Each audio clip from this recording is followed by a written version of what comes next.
Today was the final round selection for the Maple City Fashion Show. My sister Kiana and I had come all the way from a small town of Mississippi to Los Angeles for the audition. Kiana couldn't go further from round two. However, I'd made it to the final round. I woke up early, had some fruits for breakfast, and went for a jog. When I came back, Kiana was still asleep. I attempted to wake her up, but to no avail. She was missing the deadline to submit her portraits for a photo shoot that was due next week. I finally gave up and left for my audition. My audition couldn't have gone any better, and at the end of the session, they told me that I was in. I signed my agreement in glee and went out to immediately call my family and friends. I informed them that I had made it, and they were more excited than I was. They promised that they will be all there to attend the show. I decided to tell Kiana in person, as I didn't want to hurt her with the news and cause her to be bitter. I knew my sister was capable of holding grudges for very long. It was a few hours before I got home, since they had to give us our schedules and inform us about some important details. I bought a few cupcakes from a small bakery for me and Kiana and went home. When I got inside, I noticed an array of flowers and cakes smushed around our dining table. I got worried.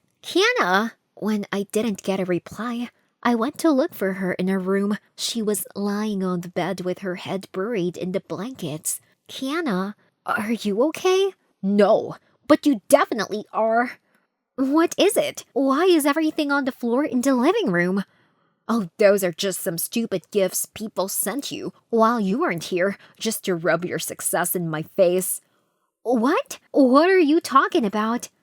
Maple City, Renee. You could have just told me on call, but no. You had to give yourself a whole celebration, and so you told the whole world, and they sent you a myriad of gifts while I was home, unbeknownst to everything. Oh, I'm sorry, Kiana. I wanted to tell you in person. I didn't know anybody would send any gifts or flowers so soon. It's one of the biggest shows in LA, and you thought nobody would want to celebrate you? I'll give you some time. You know my intentions, Kiana. I didn't mean to hurt you. Yeah, whatever. Just leave me alone. She buried her head into the blankets again. I left a box of cupcakes beside the bed and left. I went outside and looked at the labels on the flowers and cakes. There was a large bouquet and a cake smashed onto the floor. That was from Maple City. I felt a bit upset looking at the beautiful cake spread on our dirty floor. Some of them were from my family and friends back home. Since they weren't here to celebrate, they had attempted to cheer me on from a distance. The next morning, when I got up for my practice, I noticed that Kiana was already out of bed, but nowhere around. I freshened up and left for my jog. When I came back, I was running a bit late, so I quickly took a shower and went to get dressed. I fumbled through my cupboard to find the outfit I'd picked out for today back when I was in Mississippi, and Maple City was just a dream.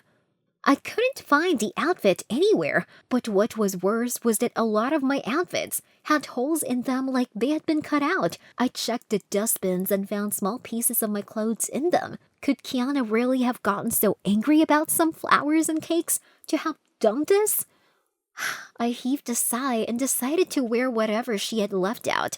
The outfit was a plain tee and washed out jeans. I reminded myself that it was only practice. I went to the studio waiting room and saw all the girls around me dressed in beautiful outfits, while I looked completely out of place. Some of them didn't even think I was a model and thought that I was simply some assistant to help them out. They raised their eyebrows and flinched when I told them I was also a model. A tall woman in pixie cut wearing an outrageous robe came out of one of the offices. She stared at me top to bottom and signaled for me to come in. They are going to fire me. I thought to myself. Her office was an array of multicolored fabrics. There were shelves full of dress materials and small mannequins with clothes hanging around them. She asked me to stand while she walked around me, staring intently. She brought out some clothes and asked me to change. It was a cord set with a wrap crop top, a miniskirt combined with a long coat, and knee-high boots. I couldn't believe the reflection of me I saw in the mirror. The outfit fit me like a glove and hugged me right where it should. I had never looked any better. She raised her eyebrows at my reaction. You like it, don't you? Yes. It sure is better than those rags you were wearing when you came in. It's beautiful. I'll let you wear it on a condition. I was surprised that she was even offering it to me. What? Really? You're going to be my guinea pig. Not only will you wear whatever I give you, and you'll also be my eyes throughout this show. It didn't sound bad at all, so I agreed. However, I guess it was too soon to make that call. When it came out, one of the girls ushered me to the side and told me that the woman I was just with was Maria Carinal, a very famous fashion designer who had been associated with Mabel City Fashion Week since its inception. However, Maria and the organizer, Mr. Peter Javen, had a huge argument in public recently, and he had fired her from the show this year. I felt extremely anxious about having gotten into the drama so soon, but it was too late to change anything, as they were already calling us in to start our practice. I pulled myself together and went inside. After the practice ended, I went on a small shopping spree to make up for the clothes that Kiana had destroyed. Kiana was already asleep when I got home. To save my clothes from Kiana's fury, I packed up the clothes in one of our luggage bags and locked it. I decided that tomorrow I'd wear my own clothes, apologize to Maria, and get myself out of the mess. The next morning,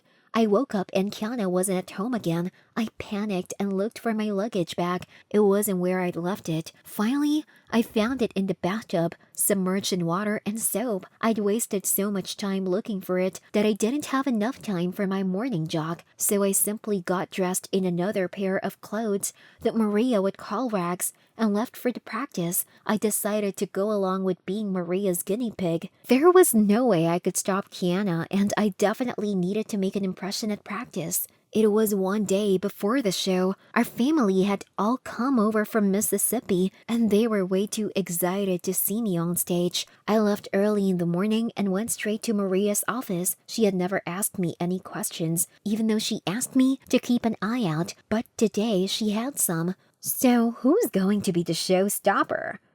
Vienna. Does Peter look at her a lot? What? No. Well, he better not. Miss Maria, will I get in trouble for this? For what?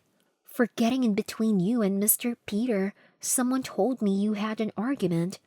Oh, the way the media works. I and Peter are dating. We just had an argument and I was angry, so I didn't want to work with him in the same space. But now the idiot won't even try to persuade me. But I'm sure he has noticed you, so it should be soon. Noticed me? Well, of course. Do you think there's anyone working in the studio who can recognize my label? No. Why did you ask me to keep watch? Well, since I'm not there myself, I needed somebody to keep an eye on Peter and on the show. Oh, you're done. Off you go. I scurried away to practice. After knowing everything about Miss Maria and Mr. Peter, I was conscious of him. I saw him glance at me as I entered and gave him a small smile. I came back home late at night and went to bed immediately. I was exhausted, and I wanted to look fresh for the show the next morning. When I woke up, I felt something fall off from my head, and I looked at my pillow and saw my hair strands on it. I touched my head and felt bald spots all around it. I screamed out in panic, and my parents rushed into my room. They gasped when they saw me. We knew it was Kiana who had done it, but she was nowhere to be seen, and she wouldn't pick up my dad's calls either. I walked slowly to the mirror and tears streamed down on my cheeks when I saw myself. I still need to go. I wiped off my tears and went towards my cupboard to pick out an outfit. But honey, will they even let you do the show like this? Well, I don't know, but this is my first show, and if I don't show up, they're going to think of me as an irresponsible girl. I picked up my dad's razor from the washroom and started shaving off my head. It was better to be completely bald than have some bald spots on my head. I tied a scarf around my head and left. I reached the studio, but instead of going to the dressing room for all the models, I went to Maria's office.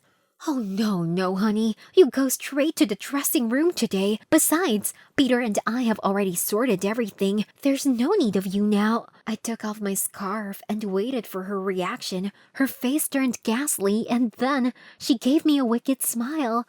This is going to be ingenious. I simply stared at her in surprise. She made some calls, and soon enough, there was another woman in the room with some paint bottles in her hands. They made me sit on a stool and painted a beautiful mural on my head. Miss Maria then took me directly to Mr. Peter. They had a small discussion, and then he raised his eyebrow at me. You're going to start the show. Are you up for it? Yes. The show went amazing, and somehow my outfit and my bald head with the mural was a hit in the crowd. Miss Maria later asked me what had really happened, and I told her everything from the beginning. She asked me everything about Kiana, gave me a smile, and left. Miss Maria had spread word that Kiana had been trying to sabotage the Maple City fashion show by ruining her own sister's look. Kiana was kicked out the small gig she was doing as they didn't want to attract any negativity from the audience. Kiana was also unable to get any of the shows she auditioned for, as nobody wanted to cross Miss Maria or Mr. Peter or attract any criticism for having her in the show. I, on the other hand, was doing great. A lot of fashion shows wanted to have me with my bald head. People loved the boldness it brought. I guess karma is a real thing. In an attempt to ruin my career, Kiana had ruined her own chances of having a career.